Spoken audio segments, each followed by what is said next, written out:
Ready to start your journey? Whether it's your first workout or you are a seasoned athlete, Endurance for Everyone Coaching wants to work with you. Our coaching team has worked with athletes from beginners to USAT national qualifiers and are comprised of experienced runners, cyclists, and triathletes who have a passion for healthy living and have been where you are. We offer comprehensive coaching programs from weekly support to basic consultation, all designed to help you achieve your goals. If you want to take your performance to the next level, look no further than Endurance for Everyone Coaching. Go to www.teamE4E.com and click on the coaching link or send an email to teamE4E@enduranceforeveryone.com. And let's get started. Welcome to this week's Endurance for Everyone podcast.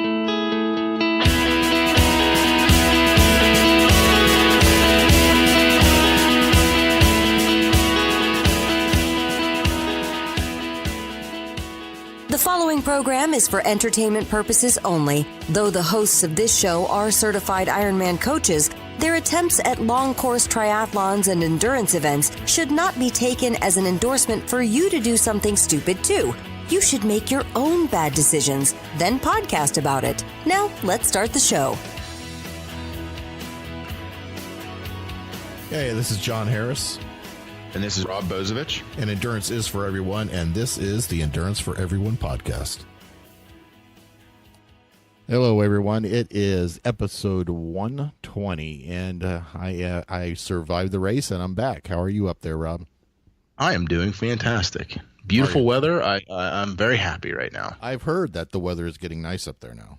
So finally, yeah, it's this is like December for you guys. So well, I have to tell you that before the race, when I was the day I went to turn in my bike, because you have to put the bike in the corrals the day before, right? Because I race with Team in Training for this one, you see a lot of people with the Team in Training gear on walking around, and they come from all over the country. It's not just a Florida thing.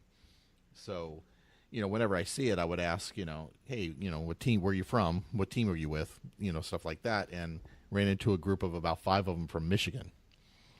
And I said, well, how's your, guess you're glad to be down here. It's like 80 degrees, 85 at that point. And they said they had not even been on their bikes outside. Because it's been that cold, yeah. Because of the cold up there. They had gotten down the day before, so they got down here Friday, and it was the first time they had been on their bikes outside the whole training cycle. I can't imagine. And they haven't been in open water. Oh, so, yeah, right? So I was like, that is, wow. I don't know how you do that. And, they did really well as a group from what I saw. They were pretty strong. So good for them. Very mentally tough. Very good for them, I was very impressed. The whole bunch of people. I ran into a group. The Georgia group had like 60 people. I will say thanks to everybody who did, to you and to everybody who supported me in the fundraising. That as a team in training nationwide, $580,000 was raised for this race.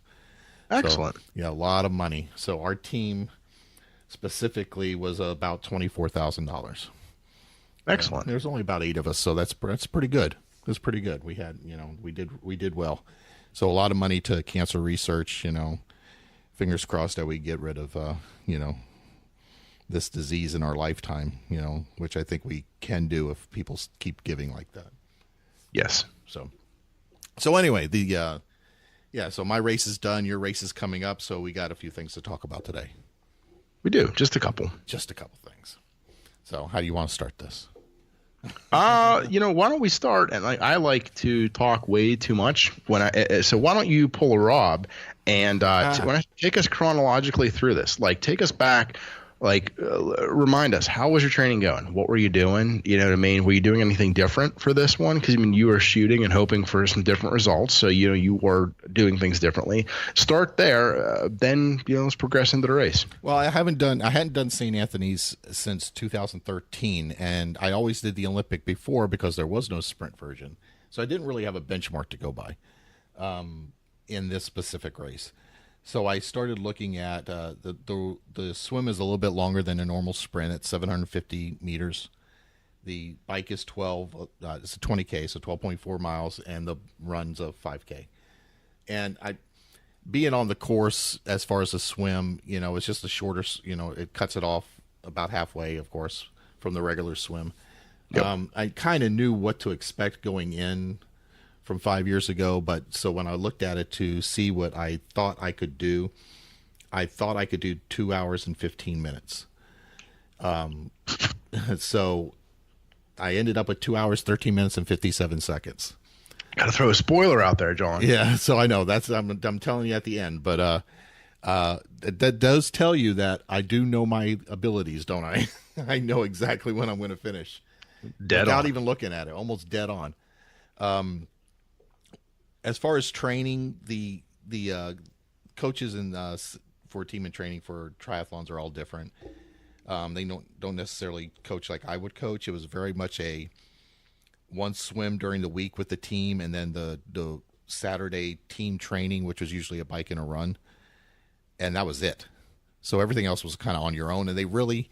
My first. Now, did they give you other workouts to do, or did they just kind of okay? Not really. They have this thing called 6 Cycle, which is kind of like an online training peaks type of thing.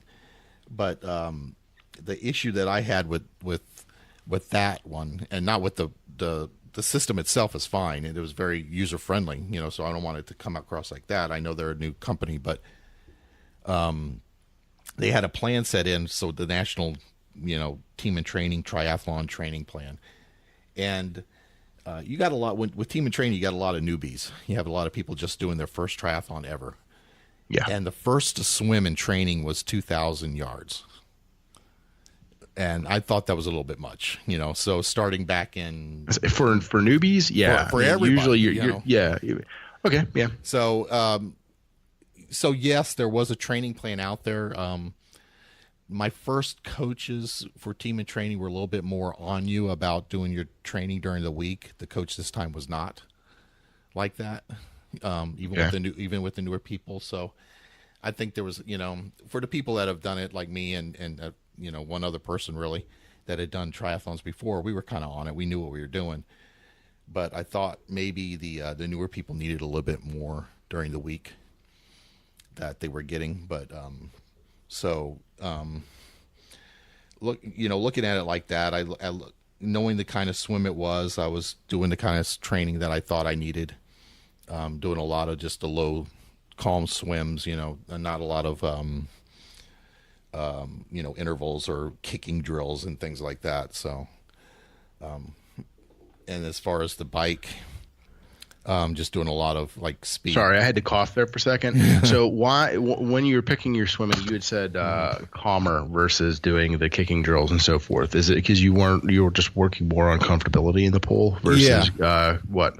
Well, yeah, and I've talked about it a lot with the swimming. My issue is that I have a lot of anxiety to be able to swim, even though I know I can do it. Right. Open water still provides a lot of anxiety. Yeah, you can ask Nancy how I was this time. Ask Jennifer in the past. They know how I am now. I'm just a wreck before these races, even though I know I can do it. Yeah. The wetsuit helps because then at least you have that extra bit of comfort. But, I thought I was okay going into this swim because, I'd done the work, and I knew I could do it. But it got me again, I was planning on my plan was like a 20 to 25 minute swim, and I came in at 21 and change. So I was right on it still, even though did a lot of side stroking again. Right. So, I mean, it goes down to like, if I can just get rid of this anxiety issue, how much faster could I have been? Because I side stroked a lot of that swim. It was good weather. There wasn't a lot of, waves or current or anything like that. So, and I had no idea how fast I had done it because it's like almost a quarter-mile run to T1 from the swim on concrete. And excuse me, that is in your swim time. That is not netted out like we had talked about at the dam try, right? Right, and it's hard. So when you don't know really when to hit your watch for your transition. I never know when to hit it.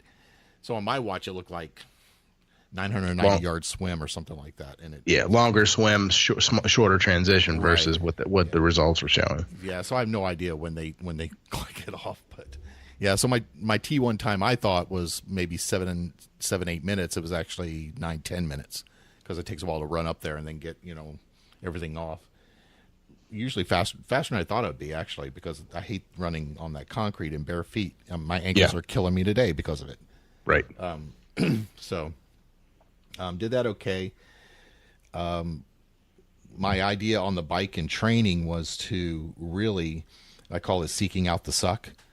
Okay. So I was doing a lot of, especially on the Tuesday night runs. Now, with the team on Saturday, I was doing what the team did. But on my rides, I did a group ride on Tuesday nights with the Kona Swim Bike Run group here. And what I did is on a trail called the Suncoast Trail, and you can get some wind out there. I was actually started seeking out wind. So I would not to get too boring on the trail. It's either an out and back or there's like this little left hand you can take towards a place called Starkey Wilderness Park. And especially the last training run right before the race, the wind was coming in from where Starkey was. So instead of going straight out and back for the 12.4 miles, which was the distance of the race, I made that left-hand turn and headed right into the wind on purpose, because I wanted to see if I could really hammer through that wind if I had to. Yeah. Well, the summer, not making it about me and taking it away from you, same deal.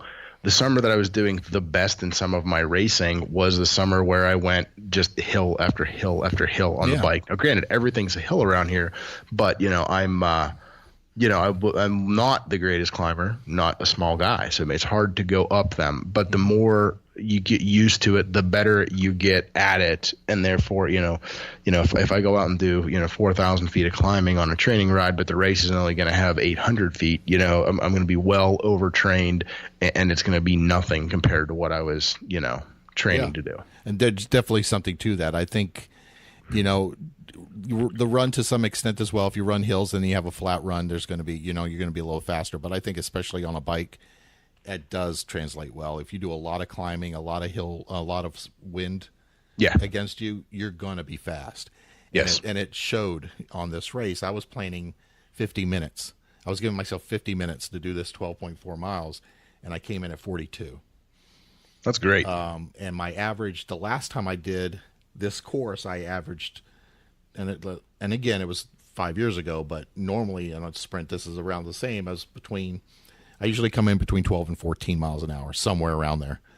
And I averaged Sunday 17.6 miles an hour, which is flying. That's flying for me. For me, that is moving. So I did really well, but hammering a bike like that, it's going to happen on the run, right? If you take it here, you got to give it from somewhere else. That's right. And my run was bad. I call it a run only in name. Because that's what it's titled on the multi-sport mode on your watch. I did a lot of walking, and I normally have a problem. I'm a big guy, as we always know, but coming off the bike and running, normally it takes me at least half a mile to get going. This time, my legs really never came back to me at all through the whole 3 miles. I was running by the end of it, but it was just not good. And so, I got through it. It wasn't as bad as I thought it was when I looked at the time, but it wasn't nowhere near where I can do just running. Yeah. So, but this isn't running. This is exactly triathlon. Right. So it's the same. It's the same. It's been 3 years since I did a triathlon. I was happy with the results. I like I said, I came in under 215, which was my goal. Barely under, but I had it almost down where I thought I'd be. The whole experience was good. Even once I was in the water, I was fine. Nancy went out there with me, so it helped to have somebody kind of, it always helps to have somebody around. You know what I mean? Yes. So, especially with me, because one of my big issues, and it's always been an issue with me, and you don't have this issue, but I can't be the only one with this issue. I know what you're going to say, and I do have the issue. What? Glasses. Glasses. You can't see. Yeah, I wear contacts. Okay, but do you race with contacts? Yes and no. So 99% of the time I will race with my contacts, and I wear, obviously just regular goggles. Mm-hmm. But I do at every race I go to, because it's happened where you wake up and sometimes just your contact won't go in. Okay. Right. I have a pair of prescription goggles, and I have a pair of prescription sunglasses just for that reason. Okay, and I don't like those prescription sunglasses. They're just the prescription's good, but there's something just a little off on the geometry. It just I can't describe it other than I get a little bit seasick when I wear the sunglasses. It's a little warped. Yeah. Yeah. Because it's not flat like a regular pair of glasses would be. It's got a little curvature to it, so you're going to get a little warp in it. Yeah. My issue is that my eyesight is so bad, they can't even make sunglasses for me. I used to have a pair that would like turn dark, the actual, the automatic transitions, the transitional lenses. Yeah. But mine aren't like that now. So I've never really tried to race with contacts because of the thyroid issue that I have, that my eyes dry out really fast. So I'm always worried that even if I start, what if I lose one pops out in the middle of a race? Now I can't see it all. But yeah, it's a big challenge when I have to leave my glasses at T1, in transition, and then find my way to a swim start, and I can't see. Yep. So I'm holding up I have prescription goggles as well, and I'm holding up my goggles. There's actually a picture, and you can't really tell. One of the pictures I posted is from behind me, and it looks like I'm looking up, and my hands are up by my eyes, and I'm looking out. It's from behind. I'm holding up my goggles. Just so you can see. Yeah, I get that. But you can't tell that I'm holding them up. But that's what I'm doing. I'm holding them up. So it's just a pain. And I got to figure this out. If I keep doing this, I got to figure something out. Because it's just a pain in the ass. And I can't afford LASIK. That would be the perfect thing, right? It's just get them fixed. But I was gonna say, everybody tells me to go do that, but I don't know, needles that cutting my eye. The whole thing. Nope. Yeah, the whole thing bothers me too. I'm the same way. It's like, God, what if they screw up? Or what if they do it and my eyesight's so bad I still need glasses? So it kind of defeats the purpose. Yeah, I've heard people had that, but you can at least, like they say, like, oh, I need it for reading or I need it for whatever. So mine, and not that anyone can say I'm sitting here, but obviously you can't see me. One eye has astigmatism, and they focus in at different intervals or distances, I should say. So if I don't have my glasses on, if I'm looking at something, like my right eye would maybe be like 4 inches from my face where I can see things, and my left eye is like 7 and 10 inches. Okay. So even that being said, it's not even like I can, like some people can take their glasses off and sit there and read. It's fuzzy whenever it's even one eye or the other can't see it whenever it's even close up to me. And if you get out past that, when I'm not wearing glasses, it's just everything turns, like I can see the shapes pretty well. Like, I know that they're there. Like I can tell it's a person or a door or whatever. Right. But if they're 3 feet, more than 3 feet away from me, like, it's just eye sockets and kind of a little bit of a color where the mouth would be. Like I couldn't make out, like I can maybe tell you're kind of smiling or maybe tell you're kind of frowning, but I'm not picking you out of a police lineup past 3 feet. So, well, do you know what your prescription is? Right eye's -375, left eye's -525. Okay, so my right is -6.5, and my left is -7. So I'm even worse. Yeah. So I mean, so you understand what it is, but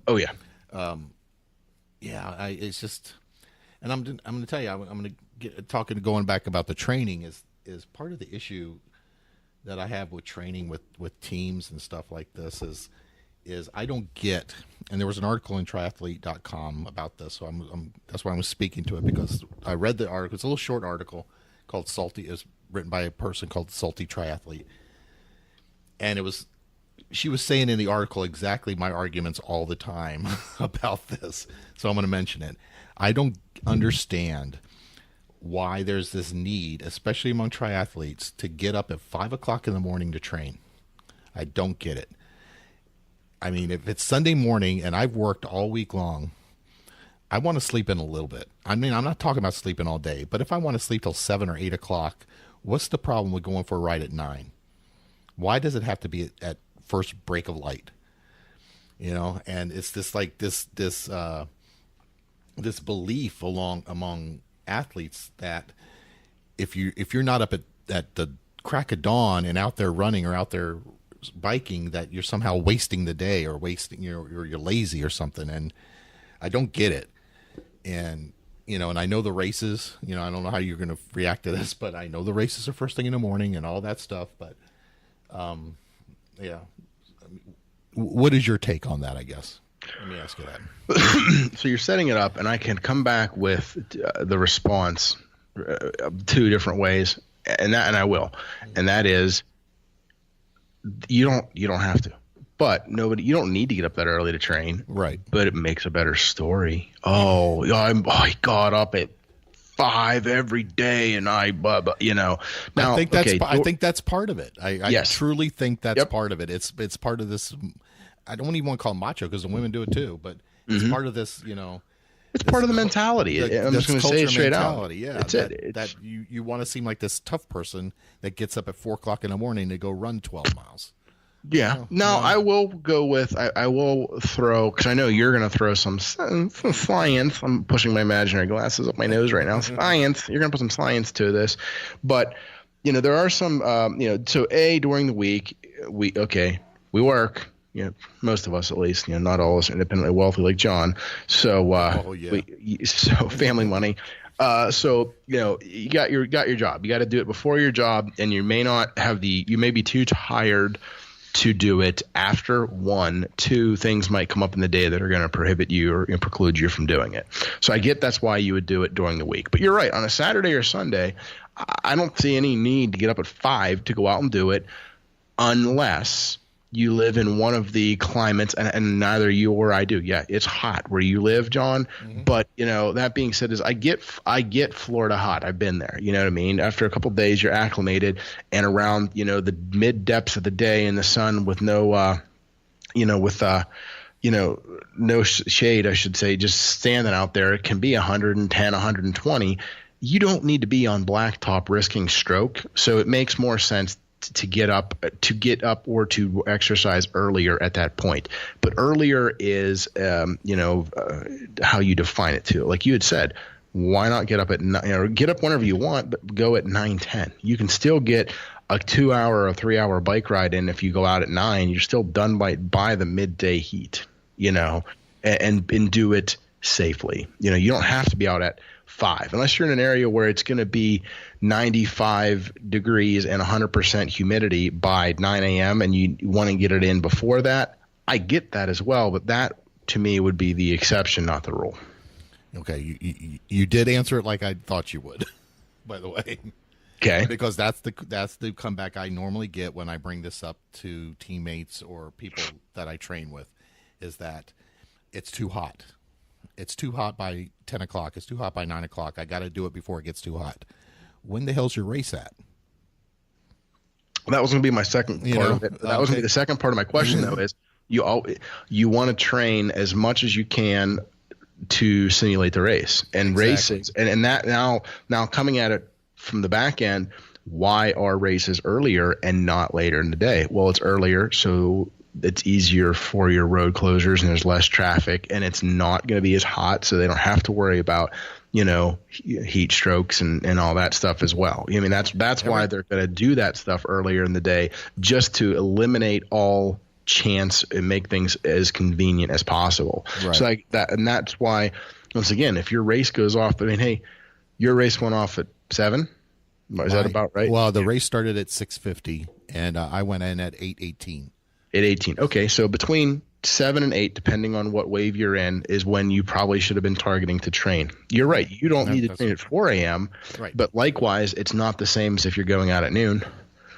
Right. Exactly. But but that's what I was going to say. Is like when the race directors I've talked to about that, they always bring up road closures, and that's why the Disney races are so low, because are so early, damn early at 3 o'clock in the morning, because they need to open the parks.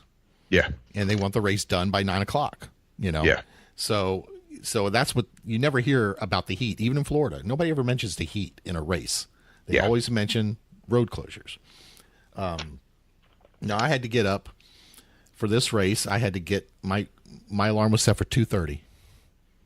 I was up at 12:30, but I got like 2 hours sleep up at 2:30 to drive the 45 minutes to St. Pete to get there early enough to get the team picture done at 5 a.m. Then get to transition and wait 3 hours for my swim, start. So, and part of that is also not traffic, but getting parking and stuff like that. It's not the most parking in the world in St. Pete, but that's what I always go. I go to, people say, well, it's too hot in Florida. You got to get it in before the heat of the day. Well, you always hear the argument, well, you need to get hills in because this race is going to have hills in it. You got to go train the hills. Well, okay, it's the same argument then.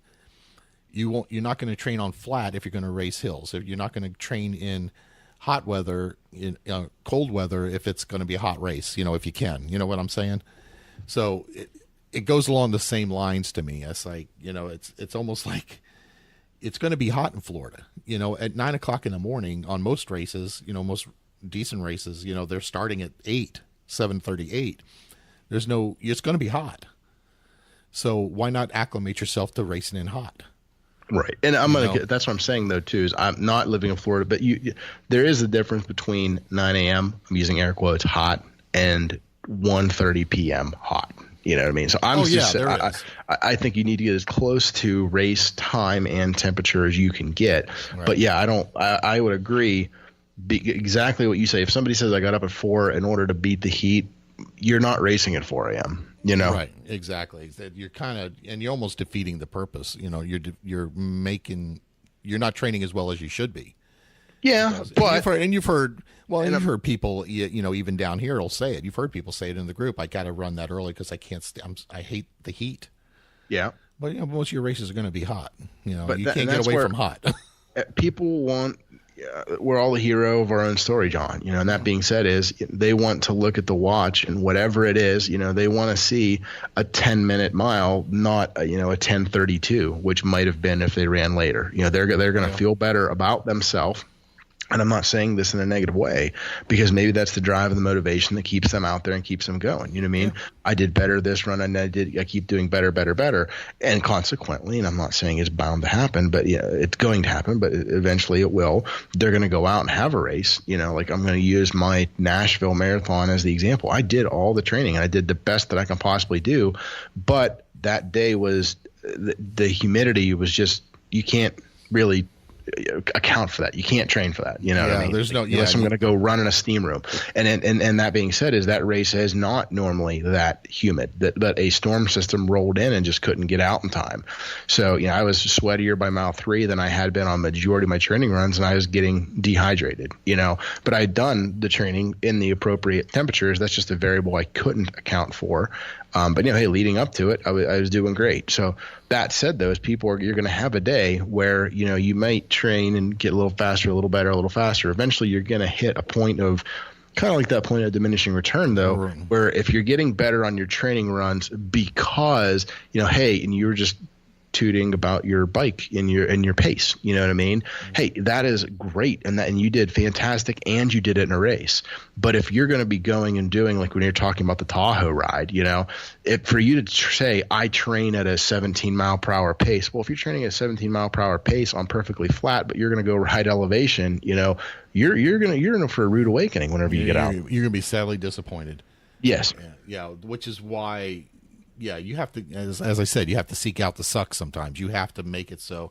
I'll go back to Megan when she was training me for Infinitus 2 years ago now. And I would say something about, well, yeah, it's supposed to be raining tomorrow or something like that for a long run. And she would say, so? Yeah. Get your ass out there. How do you know it's not going to be raining up there? Mm-hmm. And that's true. It's like you have to. You never know, and I've said it recently to one of my clients, is like they said it was raining, so go run, as long as it's not lightning.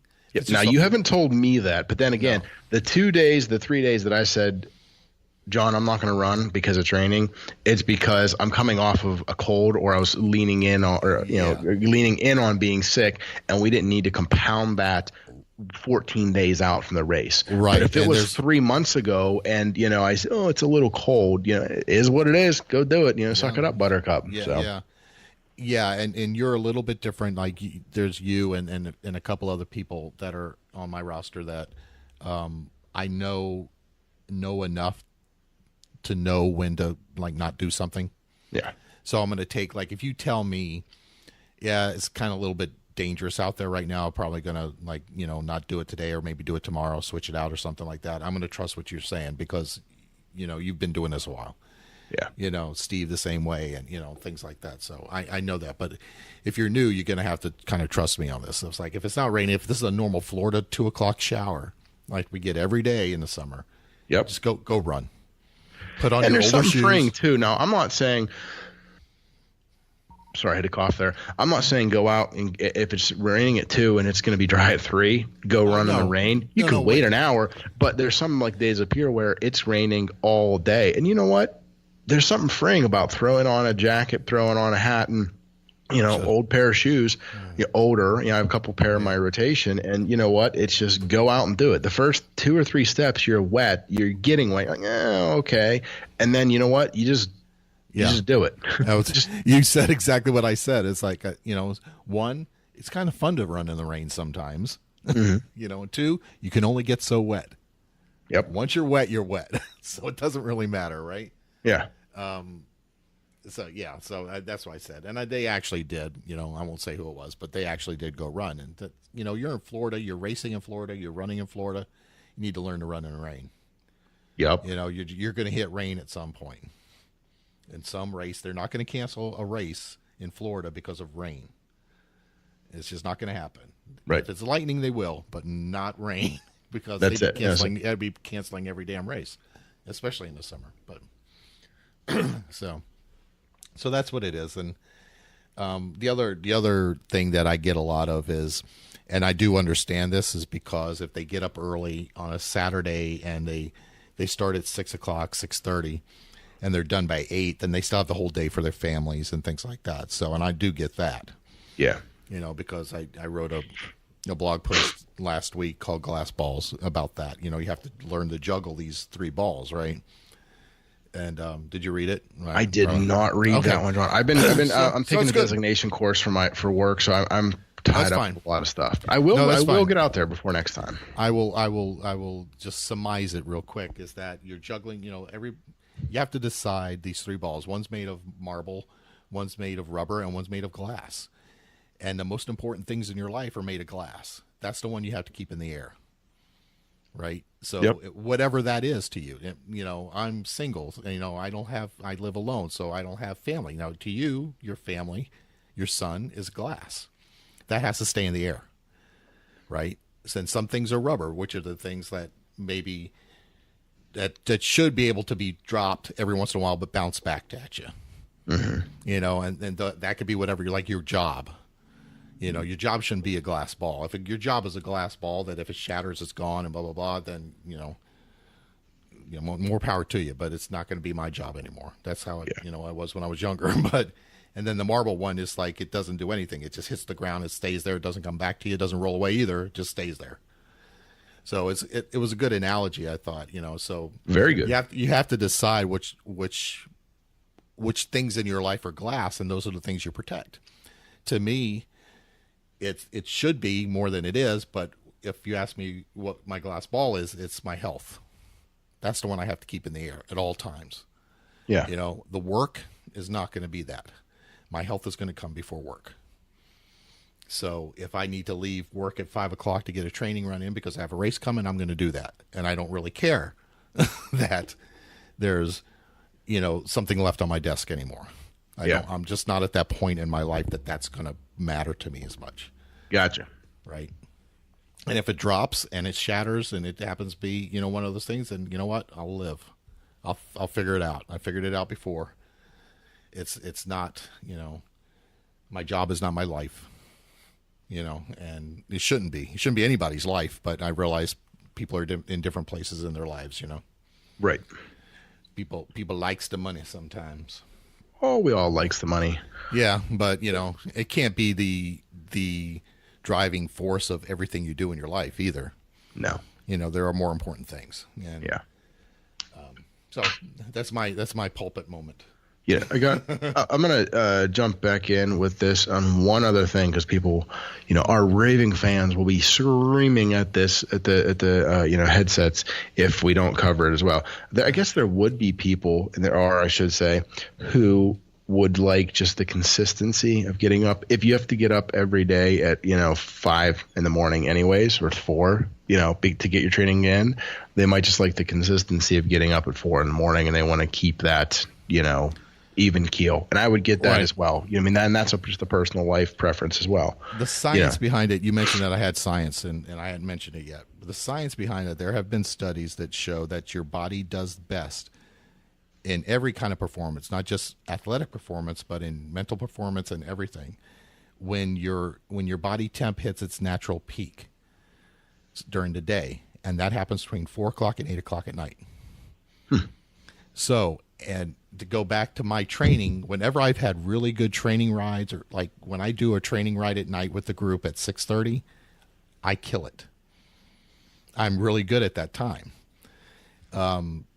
If you've seen my training, I did a ride 3 weeks ago that my average was well over 18.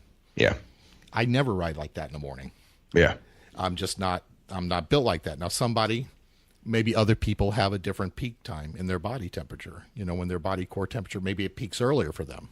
Right. And they do well in the morning. I don't. And I think that's part of my issue maybe with racing sometimes. I think maybe if there's a race, it's going to be interesting. My next race coming up is called Moon Over Croom. It's in 60 days. I saw your counter. Yeah, it's a 14-mile trail run, and it starts at 7 o'clock at night.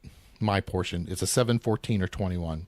You say your portion. Is this a relay or what's? No, it's because it's a 7, 14, or 21. So mine is the 14-miler.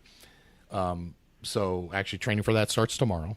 Cool. It's going to be really interesting to see how well I can do at night. Yeah. And see if I do a lot better. It's the same course I did Croom Zoom.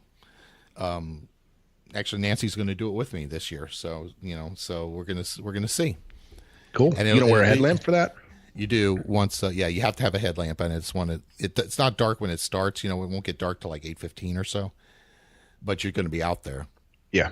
So, you have to have a headlamp on with you. Because it is in the wilderness, the Croom Wilderness Management Area. So as a coach and as the man behind this podcast, are you going to take your own medicine? And I'm saying it this way: you're saying between 4 and 8 is whenever it is peak, and you're saying that you don't get why people have to wake up. Are you going to try to do your training runs at this time because that's going to best emulate the race? Yes, that's when we'll be doing it. Maybe on the weekends we won't as much, but we won't be training at 7 o'clock, 8 o'clock in the morning either. We'll be training probably around noon, 1 o'clock during the week, because that's perfect. It's right after work, right? So you get off work at, I get off at 4:30, head to the trail, a local trail, not maybe that one, and then just you don't do 5-7 mile loop until the park closes at 8:30. And train for it. There'll be some earlier morning training runs, of course, because but if it was up to me, every one of them would be at 4 o'clock. If it was just me training for it, but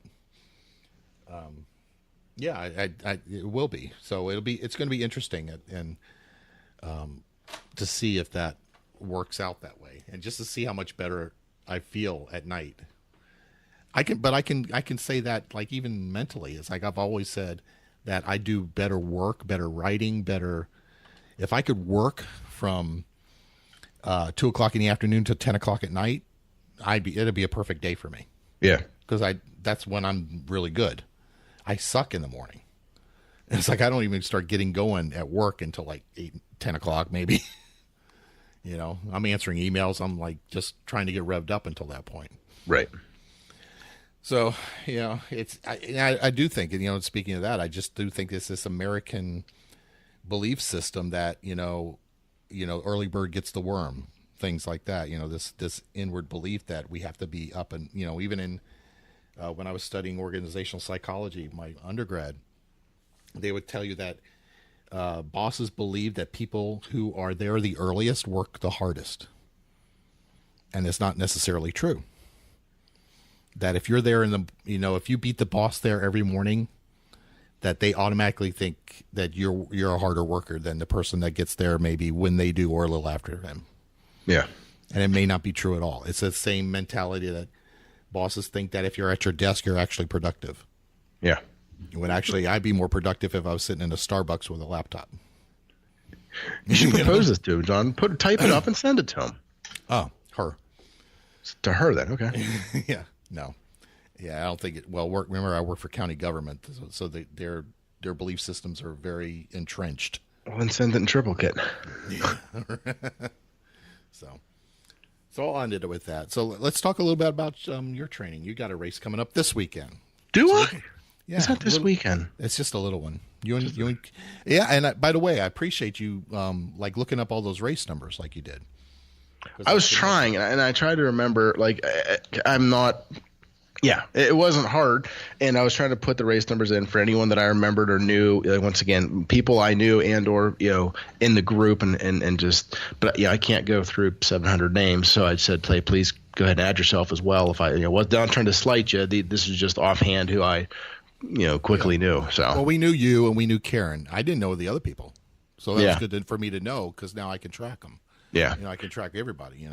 There's and I'll forward it to you, and you can maybe put another post in the group. They came out the tracker, like how to actually track the people. It's a I think it's an app. I don't know. I looked at it, and whenever I saw more than 2 steps in the instructions, I stopped. You remember what app it was? I'm bringing it up right now as I'm looking at it. Racejoy. Racejoy. I have it. Okay. Yep. Yeah, it's an app. It's a little bit more complicated than some tracking. Like Ironman's tracking app is really good, but I'm used to I guess works. what I've seen at the other races.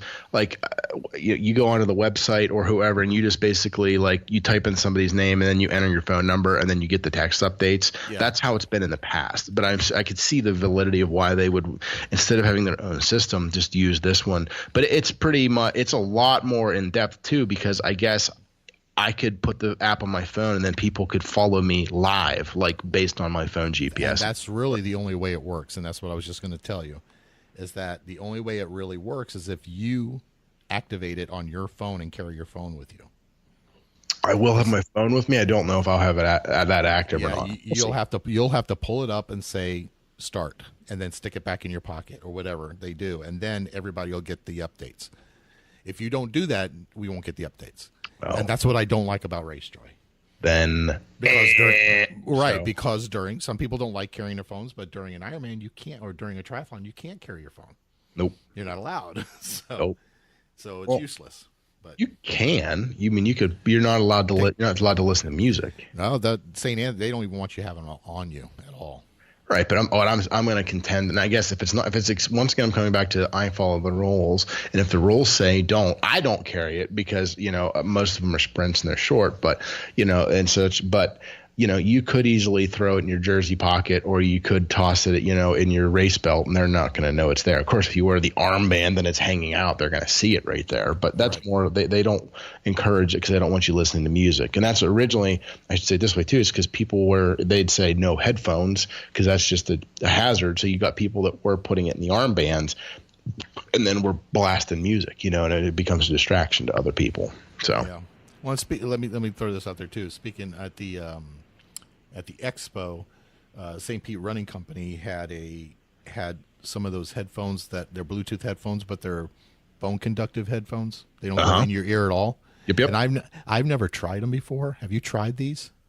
To the extent that whenever we were standing in the store 4 or 6 months ago, I put a set on, and they were incredible. And I know they were like $120. Yeah. But at my question to them, I had asked, I was ready to get them right then. Mm-hmm. And I said that, but my big thing is my earphones, my little cheapy $10 ones, in my ear work great.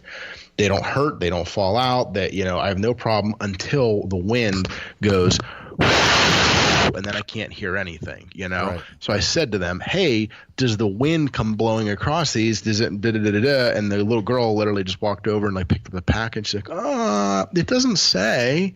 I'm like, okay. So, I didn't want to drop that kind of money if that wasn't that. if it wouldn't solve the only problem that I was having. Well, what I noticed about now, it was a windy day when I had them on, and first I'd never tried any on. I was amazed at the sound quality of it. Yeah. It was like clear as a bell.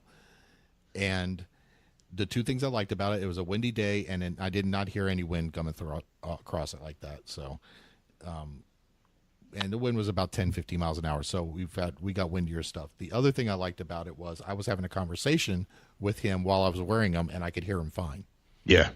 And it was, and I could hear the music too. Yeah. And I heard him fine. And good. So these were 100. I can't remember the brand. I wish I could, but St. Pete Running Company has it on their website, so you can see it there. They were $99. Very tempted. Luckily I didn't have the money. If I had the money, I probably would have bought them. Yeah. I was amazed at how clear it was. Yeah, I dig it. I would like to get a set. I just couldn't. I got a lot of other obligations that what I have works. When they stop working, I will. Well, if it comes for Christmas or a birthday or something, then I would. But yeah.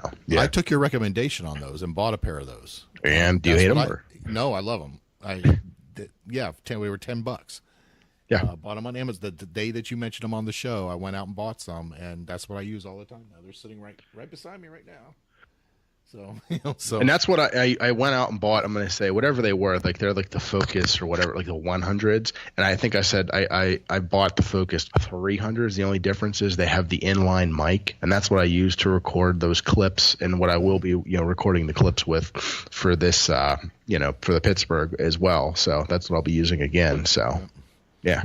Yeah. Well, and that's the thing, when we talk about items on the show like that, it's because we've tried them or we do own them, and we're not going to go for the most expensive things. So there is a helmet out there that I really want. I'm not going to remember the brand. It was in Triathlete magazine that the helmet actually has these bone conductive ear sets built into the strap in the helmet. So, that's pretty cool. Yeah, I thought it was pretty cool too, and it hooks to your phone, so it's giving you like cadence and speed and everything through them too. And the other safety feature, I think these are on other helmets too, but they have a light sensor. They have lights all around the helmet. Okay. So they have a light sensor, so when it tells that it's getting dark out, they come on. That's interesting. Yeah, because like I said, the one helmet I have just has a little, and I'm holding my hands. Like if you put your hands together, maybe like bigger than the size of an egg or whatever, light in the back, but you have to turn it on and turn it off. But it just blink, steady blink, whatever, But it's either on or off, depending on if you turned it on. So yeah, these are automatic. So if you could Triathlete magazine that was in it this month, big ad on them. About all the features on them. I don't know if I get Triathlete. I think I got USA Triathlon or whatever the publication that comes out when you have a USAT membership. I know I get that one. So yeah, no, this is just Triathlete magazine. Got it. So let's talk about your race coming up. Yeah, I got a little run coming up, and in taper week now. So, and go back to 3 weeks ago. I was sick previously. I had shared that. So then, I had a sinus infection. I don't think it ever completely went away, because when I was running after the week following, when I was back to being healthy, I'm using air quotes there. It felt like a filling, almost like it was going to fall out of my mouth. Like there was just this, if you ever have it fillings, or anybody knows this, like if you get a little piece of metal, like foil or something, like on left on a piece of food, and it hits that, like you get this little sharp electrical signal in your mouth. So I was getting this, and it almost felt like the cavity, or like a cavity behind, like the filling was like bouncing or moving. So I went to the dentist and got it looked at, and she said, "Oh, you might have a sinus infection." I said, "Well, hey, I just had one last week, so I think I'm getting over it, or maybe the pill, I'm just wrapping up the pills." And she said, "Okay, well, we'll give it another week or two, and then you can see." 2 weeks later, and then like I said, the little guy was home sick, so I stayed home with him for 2 days. And I ran on the Monday, and then I don't know if I ran on the Tuesday or not. And then I started feeling lethargic. Started not feeling good, and by Thursday, then I had a fever and such again. So I went to the doctor, and once again, they said, I think you still have a sinus infection. Either you got a second one, or this one never went away.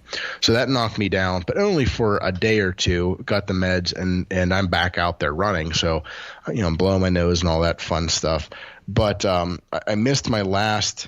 I guess I should say that was last. I did miss Thursday. It was supposed to be a what was supposed to be a 13-mile tempo run, like my last one. And I switched it and basically took Friday's run and moved it up, and took Saturday's run and moved it up, which was just like a 5 and a 6 or whatever. And I put that on Saturday, saying I'm going to do it then. And then the day came and it was rainy and such, and I forget what else. And I basically said, it is what it is at this point. 8 or 13 is not going to make or break this race, so I'm just going to go out and do it easy.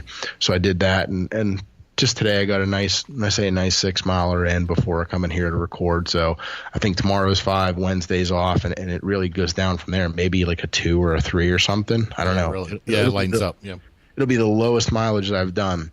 So I'm feeling physically really good. I'm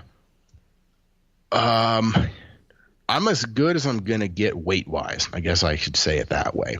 And you had heard when I said to Vinny and previously, my goal was really, I wanted to be, and it's just a number, so it doesn't really make a difference. You got to pick one, though. I wanted to be 195 by the time I got to the race. And like today, after my run, I'm 198. So that's post-run, a little bit of sweat, but I'm right around, that 2-3 pound fluctuation. So I'm right around 201 to, 198 to 201. So, and that's as good as it's going to get. I don't think I'm going to have a significant fat loss between now and then. So it's really just, it sounds funny, it's taking the week and then making sure to adjust my diet accordingly, because we've talked previously about me doing the intermittent fasting, but it's time for me to start, kind of reacclimating for race day. So 2-3 things. A week ago, I cut out coffee, went back to decaf.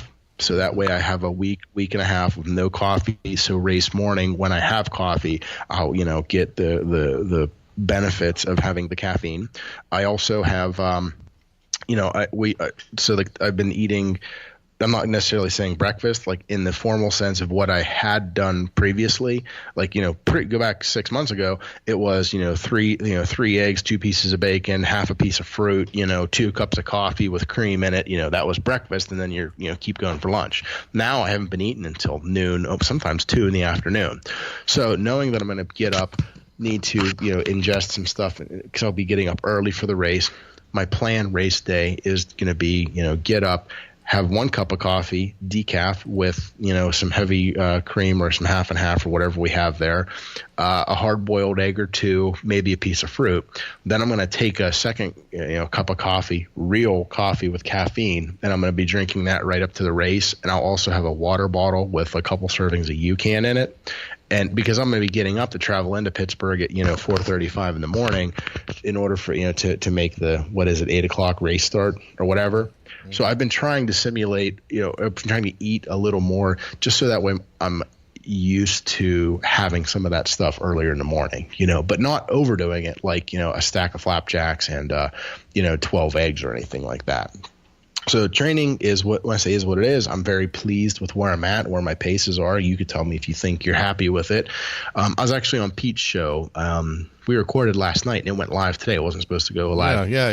He put it out really quick. Yeah, he did. He got a little excited. What I had shared there, and I'll share the same thing here for our folk, and that is, if you've looked, and today dropped because of my last 2 runs, but the other day I sent it to you. My form was at a -1. Yesterday was showing -2. Now today's showing a -5. Going back for our listeners, that is my training stress scores based on my runs, based on what's going on. My fitness, it's basically fatigue. How much have you worked out, less your fitness or so forth. Gives you, the net balance there, whether it's positive or negative, is, where are you? How fresh are you? And John, you can correct me because I didn't remember last night, so I just had to pick a path and went with it. If the number is positive, like 0, +1, +2, up through whatever, that means that you're really well rested. If the number is negative, and the farther negative you are, it means that you're fairly tired. Did I get that right, or did I have that off? That's correct. Yeah, that's correct. You're okay, right on it. So, but the problem with that, or what you want to watch for, is in Training Peaks, that's their metrics. You want to be in a +5 to -5 range. And anywhere in there is good. It gives you a 10-point variance, because if you, if you're +20, it means you are super rested. but you've lost fitness, meaning the runs you did 3 weeks ago, you've lost some of that, little oomph in your step because you're over rested. On the opposite end, if you're negative 20, it means, hey, in a week or two, you're going to be really good and strong, but you went too hard recently and you've lost some of that, speed, right. You lost some of your agility, or however you want to say it that way. So as we sit today, and when I say it's going to be going downhill, meaning easier, I had a 6-mile run today, and I did check it to see, tomorrow's 5, Wednesday's rest, Thursday 6, Friday 3, Saturday is nothing, and then Sunday's the race. So we're going to be keeping an eye on that just to see where we're at. But the plan is very well designed. Obviously, a week out, and it's got me almost completely perfect where I need to be. I feel good. The training's good. Got my plan down. Now I just need to finalize a little bit of the race plan. And that being said, you and I talked a little off mic. If you want to talk a little on mic, a little coaching once again, the benefits of having a coach, to see, we all have heard my goal. I want to see 3 on the clock. 3:59, 3:59 would make me very happy. I could go 4:01. It's still a PR because my record, or my PR currently is like a 4:01.50 something. So I have some minute and change to PR. I really want a sub 3. But the more I've been training, the more if the weather lines up and if everything is perfect, I've been training at a 3:45 pace. Don't know if I'll get it. I'll take it if I can. But there's various ways to get to that on race day. You want to talk it through? What do you think? What you want to recap what we've talked about? You want to tell me what you think, or how do you want to do it? Well, you do. I think the thing we've talked about, do you want to go out strong and then back it off at the end, or do you want to go out slower and then kind of build it up as you go along, knowing that there's hills at the end, right? Yes. Yeah. So for one thing, let me just say the form, the negative, -5 to +5. Yeah, that's the sweet spot we're going for. And I think, it's a well-designed plan, but I think the big thing is that you stuck to it really rigidly. And I think that shows that that's how you get it done, right? Yeah. For me, other people for you might not have been as successful. So. Right. If I look at the Hansen plan, and it was built around that plan, I don't know if I could do that much running back to back. I don't think my body can handle it. At first, I was dog tired, John. You remember me? Yeah. At the weekend, I was not hurting in a very bad way, but I was tired, just tired. Now we might give it a test run for me, because not to get off the subject, but I did sign up for the Disney Marathon in 2019. I saw that. I wanted to I wanted to talk to you about some other stuff. See if we got time on this one. Yeah. Well, we got plenty of time to talk about that. We got a long time. So I'll be looking for a training plan to go with that. And I'm going to contradict myself, because I was curious on one thing, and I keep saying it, and this is my numbers, not maybe necessarily what's completely, I'll say, posted, or however to say it that way. My numbers, 2013 I did the marathon in Pittsburgh. 2014 I did the half marathon in Pittsburgh. So I have 825 feet of elevation gain on the marathon. I show 483 feet of elevation gain on the half. It's just one of those things that really, when you look at Pittsburgh, you got bridges, you got whatever. So it's a bunch of little here. Okay, the whole time, it's like up, down, but it kind of level. You're mostly level through the first half. Then there's a significant hill with like 200 and some feet of climbing to get up. Then it's those roller type of things again, and then it drops back down. So to say the hills are at the end of the marathon, there is a significant climb halfway through the marathon, but the first half and the second half of the course are going to be fairly even as far as the elevation otherwise. Technically looking at it this way, if assuming my half marathon number is correct, if that's 500 in the first half, that means there's only 300 in the last half, and 200 comes in one hill. But when you look at the profile, it doesn't tell that same story. It looks flatter in the beginning, and it's definitely more hills in the end. But what goes up must come down. You're getting back everything you're going up. So right, and know that, and this, the elevation plots as they look, they never tell the full story. No. So you're looking at 300 in the back half, but 200 of it is on that hill. But that hill, that one climb, 200 and something feet, is a climb. Oh yeah. To me, that can wear you out. So I most likely plan. I'm going to try to go as strong as I can, but the same deal is I'm going to keep an eye on my heart rate. And if once my heart rate hits like 175, 180, I'm walking it. Yeah. Yeah, and that's what I would say too. If it gets if it gets up to that level, you need to back it off, because you're just going to blow up then. Mm-hmm. But we were talking about what was it, a 4:30 and then walking 30 or something like that. We were talking about something like that before. Well, so I guess for more of our novices, and then we'll get to that actual time breakdown. Mm-hmm. The question, more like, hey coach, let's talk about it, is, to do and I guess I should just look at my thing real quick and know exactly what my pace should be so I don't have to make it up. But if I'm supposed to be targeting an 8 or an 8:30 pace, average, okay? Right.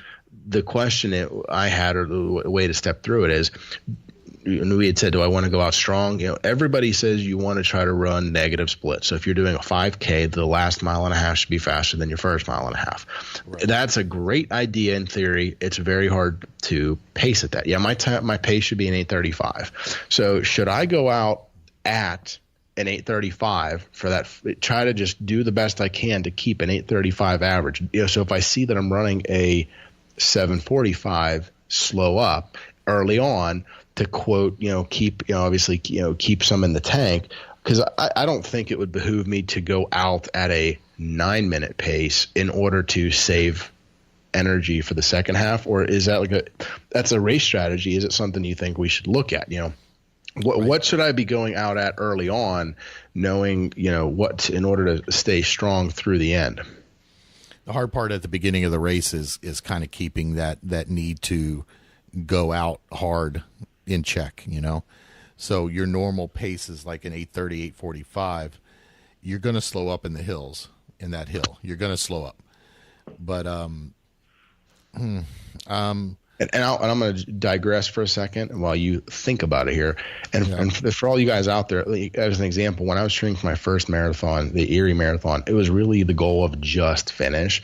But my average pace running at that point was 10-minute mile, just dead on, dead flat. I could nail that pace. It was comfortable. That's what I was planning to do. Then I got to talking to some guy about mile 1 or 2. I stuck with him until mile maybe 8 or 10. We were running an 8:30 pace. It felt good. Race that you're caught up in the adrenaline of it. I'm talking to somebody. I'm not paying any attention whatsoever. But then as he faded off into the distance, like I literally just felt like my gas tank meter went from full to empty, and I was devastated. Right. So you can be a few seconds off of a pace, but and I'm not calling myself fast. The faster you get, the more those seconds make a difference. 15 seconds on a 7:35 or an 8:35 pace is different than 15 seconds on a 12-minute pace. Absolutely. You can have that variation on the upper end, and it's less of a percentage, that you're cutting into your margin of error there. Right. And my go-to is to save energy at the beginning, and so you have it at the end. That hill being in the middle, I won't say it concerns me, but I know you're going to slow up at that point.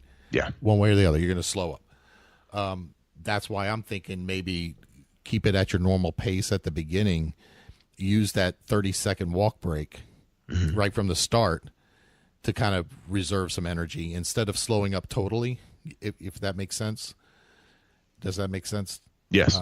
Instead of slowing up to a 9-minute pace, run the normal pace that you would run, like the 8:30, 8:45, and then walk 30 seconds, and then run again and walk, and use that 30 seconds to kind of, you're gonna slow up to a 9-minute overall anyway because of the 30-second walk. Yeah. But you're going to be still keep the run pace at run and take the walks. Now, so everyone out there, I had talked about I'm using air quotes, Pittsburgh plan previously, as in what did I run before? And then I told John, I kind of started setting that up, and then I changed it. So as my plan was previously, it was 3 miles, and then it was X amount of repeats at this. It was a 4-minute, 40-second run, 20-second walk. Then after so many repeats, it went to a 4-minute, 20-second, and then a 40-second walk. And then at a certain point, it was just run it in.